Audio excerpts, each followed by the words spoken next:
আসসালামু আলাইকুম guys, welcome to my new video. আমি আজকে বাড়িতে দই বানালাম। দই বানানোর জন্য আমি 1 কেজি দুধকে জাল দিয়ে নিলাম। তারপর আমি কিছুটা দই একটা ছাঁকনিতে নিয়ে রাখলাম, কারণ দই বানানোর জন্য দই লাগে। ছাঁকনিতে রেখেছি কারণ যাতে দইয়ের এক্সট্রা পানিটা পড়ে যায়। আমি 1 কেজি মিল্ক ভিটা দুধ জাল দিয়ে নিচ্ছি।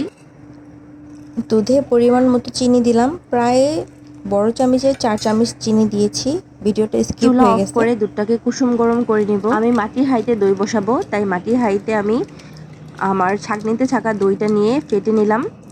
কারণ দই বানাতে হলে অবশ্যই কিছুটা দই মিক্স করতে হয় দুধের সাথে, তা না হলে দই হয় না। তারপর এটা ভালো মতো ফেটে নিয়ে আমি দুধটা ঢেলে দিব। তো দুধটা কুসুম গরম অথবা আঙ্গুল সহ্য করতে পারে এরকম ধরনের গরম থাকতে হবে। তারপর আমি ফেটানো দইয়ের মধ্যে একটু একটু করে দুধটা ঢেলে নিব। তো দুধটা ঢেলে আবার ভালো করে মিশিয়ে নিব। মেশানোর পর আমার কাজ হচ্ছে এই দইয়ের হাঁড়িটাকে আমি একটা গরম জায়গায় রাখবো। তা আমার রুমের একটা কর্নারে আমি গরম জায়গাতে রাখবো দইয়ের হাঁড়িটা। উষ্ণতাই দইটাকে জমতে সাহায্য করে।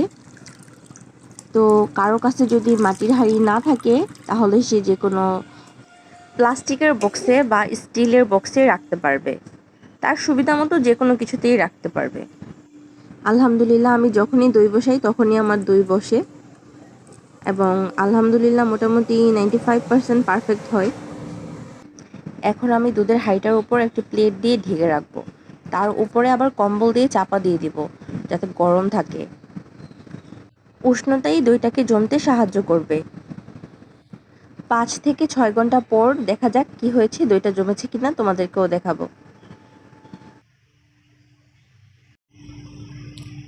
এখন চেক করতে আসছি, দেখি দইটা বসছে নাকি।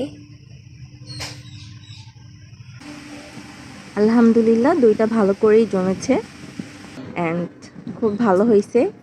তো এখন সার্ভ করার পালা। আমি আমার ছেলেকে এখন খেতে দেব। তো দেখা যাক আমার ছেলে খেয়ে কি রিভিউ দেয়, তার জাজমেন্ট শোনা যাক।